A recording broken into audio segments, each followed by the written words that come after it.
నమస్తే, welcome to our channel. నేను మేసిరి.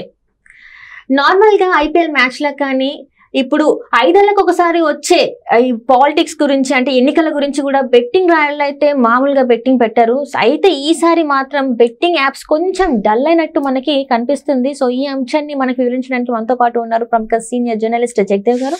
నమస్కారం సార్. నార్మల్గా చూస్తే ఐపీఎల్ మ్యాచ్ల గురించి ఈ 5 ఏళ్లకు ఒకసారి వచ్చే ఎలక్షన్స్ గురించి బెట్టింగ్ రాయలు చాలా జోరుగా బెట్టింగ్ పెడుతూనే ఉంటారు. అంటే ఏ నియోజకవర్గంలో ఎవరెవరు నిల్చున్నారు, ఎవరు గెలుస్తారు, ఎన్ని సీట్లు వస్తాయి ఏ పార్టీకి అని చెప్పేసి చాలా కొన్ని నియోజకవర్గాల్లో మనుషుల మీద కూడా పెట్టేస్తారు. అలాంటి టైంలో ప్రతిసారి మనం చూస్తున్నాం. కానీ ఈసారి మాత్రం ఏంటంటే ఈ బెట్టింగ్ యాప్స్ అనేవి కొంచెం డల్ అయిపోయాయని చెప్పేసి మనకి వార్తలు వస్తున్నాయి. నిజంగానే మరి బెట్టింగ్ యాప్స్ డల్ అయ్యాయి అంటారా? ఇక్కడ 2 రకాలుగా ఉంటుందండి. బెట్టింగ్ యాప్స్ డల్ అవడానికి కారణం ఒకటి వారు వన్ సైడ్ అయిపోయినా అయి ఉండాలి, లేదా వేసే వ్యక్తికి నమ్మకమైన కుదరకపోయి ఉండాలి. ఇప్పుడు అలా కాకుండా నేను అనుకోవడం ఏంటంటే బెట్టింగ్లు బీభత్సంగా జరుగుతూ ఉండొచ్చు.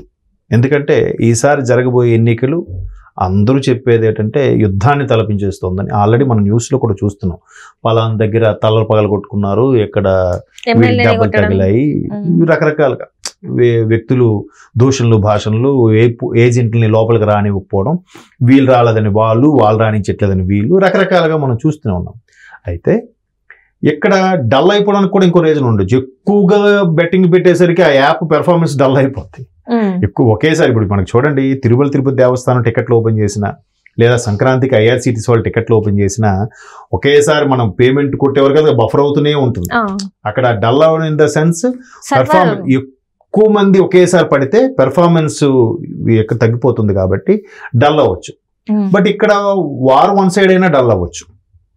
లేదా చాలా మంది రకరకాలైన బెట్టింగ్లు కాస్తున్నారు. మీరు అన్నట్టు ఐపీఎల్ ఉంది, బాల్కు బెట్టింగ్ కాసేవాళ్ళు ఉన్నారు, మ్యాచ్కి బెట్టింగ్ కాసేవాళ్ళు ఉన్నారు. పర్టికులర్గా ఒక బ్యాట్స్మెన్ ఈరోజు 50 కొడతాడరా, లేదంటే మినిమం 60 కొడతాడరా, లేదా సెంచరీ చేస్తాడరా, ఇన్ని వికెట్లు తీస్తాడరా, ఈ బెట్టింగ్లు కూడా ఉంటాయి. ఇక్కడ ఏ స్థాయిలో బెట్టింగ్లు నడుస్తున్నాయంటే, ఒకటి పార్టీ పరంగా, రెండోది అభ్యర్థి పరంగా, మూడోది ఓటింగ్ పరంగా, ఓటింగ్ పర్సంటేజ్ లేదా మెజారిటీ, ఇకపోతే నాలుగవది ప్రభుత్వ పరంగా. చూడండి ఎన్ని రకాలుగా అభ్యర్థి, పార్టీ, ప్రభుత్వము, మెజారిటీ ఎన్నున్నాయి చూసారా. అలా కాకుండా మళ్ళీ రీజనల్ ఫర్ ఎగ్జాంపుల్ ఒక డిస్ట్రిక్ట్ ఉంది, ఆ డిస్ట్రిక్ట్లో 12 నియోజకవర్గాలు ఉన్నాయనుకుందాం. ఈ 12లో 6 గ్యారంటీ రా ఫలానా పార్టీకి నేను బెటరా అంటాడు. ఇంకోటి అంటాడు 6 కాదు కానీ 8 వస్తాయరా. వద్దు, నువ్వు 8 కానీ నేను 6కే కాస్తా. అర్థమవుతుందా?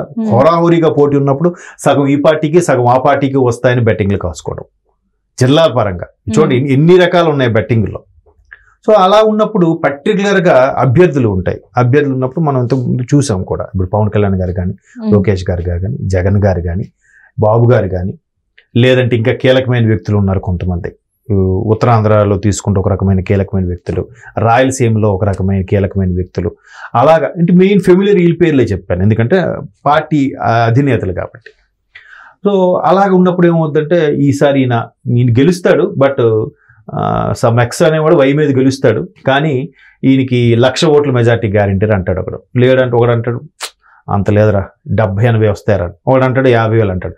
ఇంకోటి అంటాడు నాకు ఇవన్నీ తెలియదబ్బా, గెలుస్తాడా లేదా ఒకటే చెప్పబ్బా, నేను గెలుస్తాడు మీద నా ఎకరం పొలం. అలా కూడా ఉన్నాయండి ఈసారి. ఎకరం పొలం గెలుస్తాడా లేదా అనమాట. పైగా ఈసారి బెట్టింగ్లు ఏ స్థాయిలో నడుస్తున్నాయంటే ఆంధ్రప్రదేశ్లో, అంటే నాకున్న సమాచారం ప్రకారం 1:2 ఉంటుంది జనరల్గా. అంటే రూపాయి కడితే 2 రూపాయలు ఇస్తారు, లేదా 2 రూపాయలు కడితే 4 రూపాయలు ఇస్తారు. 10 రూపాయలకి ఇంకా 30 రూపాయలు, 10 రూపాయలకి 50 రూపాయలు కూడా ఉండేవి మ్యాక్సిమం. అది అంటే మీరు 1,00,000 రూపాయలు కడితే 5 లక్షలు వస్తుంది తిరిగి గెలిస్తే, అలా ఉండేవి. కానీ ఈసారి 1:10 అంట. అంటే 1 కోటి రూపాయలు కడితే ఆడు అనుకున్నది గెలిస్తే 10 కోట్లు. చూడండి ఎట్లా ఉంటాయంటే ఆ బెట్టింగ్లు కూడా. నాకు ఒక డౌట్ వచ్చింది, బాబు ఇన్ని బెట్టింగ్ కాస్తారు కదా, వాడు ఒకసారి జనరల్గా ఎక్కువ మంది దేనివైతే మొగ్గు చూపుతారో దాని మీదే బెట్టింగ్ కాస్తారు, ఎలాగైనా వస్తుంది కదా అని. కొద్ది మంది మాత్రం రివర్స్లో కాస్తారు. సో ఎక్కువ మంది ఒక దాని మీద కాసినప్పుడు కొద్ది మంది తక్కువ కాసినప్పుడు ఈ మధ్యలో ఎవడైతే బెట్టింగ్ డబ్బులు తీసుకుంటాడో గెలిచినోడికి ఇవ్వడానికి వీడి జెండా ఎత్తేస్తే పరిస్థితి ఏంట్రా అని అడిగాను. లేదురా బాబు, అక్కడ వాళ్ళందరూ ఎలా ఉంటారంటే, అతడు సినిమాలో చూసారా, నువ్వు కోటి నిలుస్తున్నావయ్యా, నువ్వు మరి తప్పి వెళ్ళిపోతే అంటే నాకు మర్డర్ చేయడం వచ్చు, మోసం చేయడం రాదు అని అంటాడు మహేష్ బాబు. అతడు సినిమాలో డైలాగ్. అలాగా వీళ్ళకి కూడా పారిపోయి జెండా ఎత్తడం ఉండదంట, అంతే జెన్యున్గా లాస్. అందుకే వీళ్ళు కూడా బెట్టింగ్లో అనేవాడు ఎప్పుడైనా లాస్ అవ్వడానికి కారణం అదే. ఇప్పుడు ఒకేసారి ఒకడు ఏంటంటాడు, ఖచ్చితంగా ఆడు గెలుస్తాడని ₹1 కోటి కడతాడు, 10 కోట్లు వస్తుందని. ఓడిపోతే ఆ ₹1 కోటి ఇడికి మిగులు, కానీ గెలిస్తే ఆడికి 10 కోట్లు ఇవ్వాలిగా. అంటే ఆడిచ్చిన కోటి కాక దానికి ఇంకో 9 కోట్లు కలిపి 10 కోట్లు ఇవ్వాలి. వీడికి ఎంత నష్టం? ఇక్కడ ఇటువైపు నుంచి కట్టే వాళ్ళు ఉంటే ఓకే, రెండు వైపులా సమూజ్జిగా కడితే వీడు ఇటు తెచ్చి ఇటు వచ్చింది ఇటు ఇస్తాడు, లేదా ఇటు వచ్చింది ఇటు అడ్జస్ట్ చేస్తాడు, బ్యాలెన్స్ చేస్తాడు. అలా కాకుండా గెలుస్తారనే వాళ్ళే ₹1,00,00,000 కట్టాడు అనుకోండి, ఇటువైపు గెలుస్తాడు అన్న వాళ్ళు 10 లక్షలు 10 లక్షలు కట్టాడు అనుకోండి, ఇది గెలిస్తే 10 కోట్లు ఇవ్వాలి కదా, ఎక్కడి నుంచి తెచ్చిస్తాడు ఈ బెట్టింగ్ డబ్బులు తీసుకున్నాడు? వీడి పేకల మీదకి వస్తుంది కదా. అందుకు అలాంటి సందర్భాల్లో అప్పు సప్పు చేసైనా ఆస్తులు తాకట్టు పెట్టైనా వాళ్ళు అప్పు తీరుస్తాడు తప్ప మ్యాక్సిమం దెబ్బేయరంట. అట్లా జెన్యున్గా ఉండేవాళ్ళు ఉంటారు. అందులో కూడా చూడండి, చేసేదే ఎదవ పనిలో కూడా మళ్ళీ జెన్యునిటీ. అందుకే అన్నాను మహేష్ బాబు అతడు అని, నాకు మర్డర్ చేయడం వచ్చు, మోసం చేయడం రాదంటాడు. మోసం ఇంక బెటర్ ఏమో మర్డర్ కన్నా కదా, మనిషి బతికేనే ఉంటాడు కదా. అలాగా అంటే ఈ వెర్షన్ లేదు, వాడి వెర్షన్ లో మోసం చేయడం పెద్ద నేరమేమో చంపడం కన్నాను, చంపడానికి అలవాటు పడినాడు అంటే ఆయన దృష్టిలో ఆయన వృత్తికి మోసం చేయనని అర్థం. ఎగ్జాక్ట్లీ.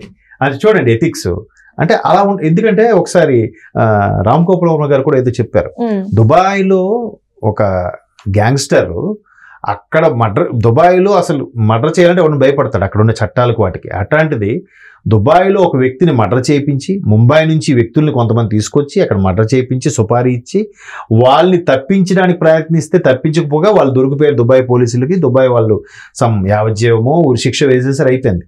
కానీ ఎవడైతే సుపారీ ఇచ్చి పురమాయించాడో వాళ్ళ వ్యక్తులు సుపారీ తీసుకున్న వ్యక్తులు మర్డర్ చేసేసి దొరికిపోయారు కాబట్టి వాళ్ళు ఇంకా జైలు నుంచి బయటికి రారు, లేదా ఉరిశిక్ష తీయబడ్డది సంథింగ్. వాళ్ళకి ఫేవర్గా ఆ కుటుంబ సభ్యులకు వచ్చి ఒక్కొక్కరికి 15 లక్షలు ఇచ్చాడంట ఈ గ్యాంగ్స్టర్ అనేవాడు. పేర్లు అనవసరం. అంటే అక్కడ చూడండి, చేసింది ఏదో పైన ఎథిక్స్ ఉన్నాయి మళ్ళీ. అరే వీళ్ళందరూ దొరికిపోయారు కదా, వీళ్ళందరికీ ఉరిశిక్ష పడింది కదా, కుటుంబ సభ్యులు ఏమవుతారని చెప్పి వాళ్ళకి ఇవ్వాల్సిన సుపారీ డబ్బులు తీసుకొచ్చి కుటుంబ సభ్యులకి ఇచ్చాడంట ఆ గ్యాంగ్స్టర్. మరి అక్కడ ఎథిక్స్ ఉన్నాయనుకోవాలా?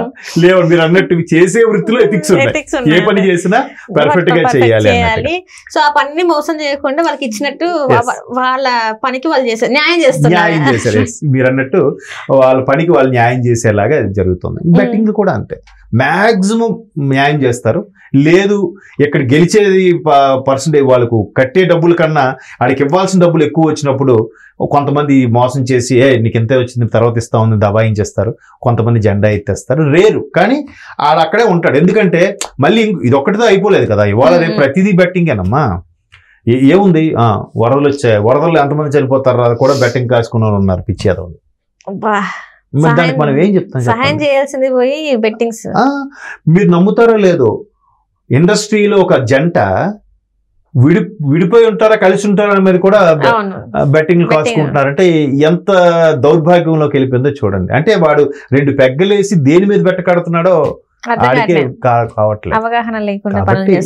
మీరు అన్నట్టు యాప్లు డల్ అవ్వచ్చు, ఒక విధంగా ఇలా డల్ అవ్వచ్చు, మరొక విధంగా ఆ పరంగా కూడా డల్ అవ్వచ్చు. లేదా అమ్మో యాప్లో అయితే మనకు అంతా తెలిసిపోతుంది, యాప్ వాడికి ఎంతో పర్సెంటేజ్ కట్టేయాలి కదా, ఆ 25% ఎంతో వాడికి పోతుంది. 25 35 పెరిగింది అనుకుంటా ఇప్పుడు. అంటే ₹1 కోటి గెలిస్తే 35 లక్షలు అడిగి ఇచ్చేయాలి, 65 లక్షలు ఇడికి వస్తాయి. లేదా 30 లక్షలు అడిగిపోతే 70 లక్షలు ఇడికి వస్తాయి. అంత పర్సెంటేజ్ ఎందుకు ఇలా మాట మీద. బట్ యాప్ పర్ఫెక్ట్ గా ఉంటుంది, జెన్యున్ గా ఉంటుంది. ఇక్కడ మాట వాసన చేసుకున్న వాళ్ళు పాతకాలం లాగా మాటల మీద నిలిచిన మనుషులు లేరు కదా. సో బట్ ఇలా కూడా కొంత చెప్తున్నారు కదా, చేసే వృత్తులు నిబద్ధత కూడా ఉన్నారు.